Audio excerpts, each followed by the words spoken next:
Hello, friends. I'm Jake, and this time I'm going to tell you a suspenseful story about the old church in our village from the perspective of a 13-year-old. Its name is Street. Mary's church, but everyone calls it the mysterious church. Why? Let me tell you. One day, my friends Sally, Mike, and I went on an adventure to this old church after school. Back then, there was a legend about the bell next to this church.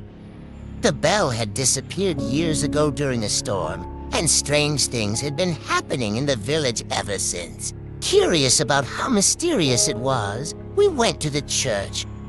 The door creaked slightly as we entered. It was old and dusty, but at the same time, it was exciting. At one point, we heard a spine-chilling melody from the old organ in the middle. But there was no one there. It got even stranger. We climbed to the top floor of the church and found an old notebook. In the notebook, there were ancient prayers and strange symbols related to bringing back the lost bell. If we hadn't done something wrong, the bell was supposed to return. That night, we stood in the churchyard and began reading the prayers.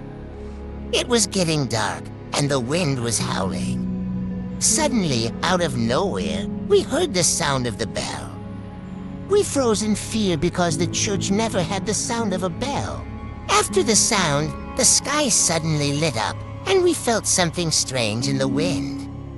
Then, we heard an old laughter coming from inside the church. Together, we ran out of the church. The next day, when we went to see the church again, we saw that the bell was back. But after that day, no one went to the church anymore.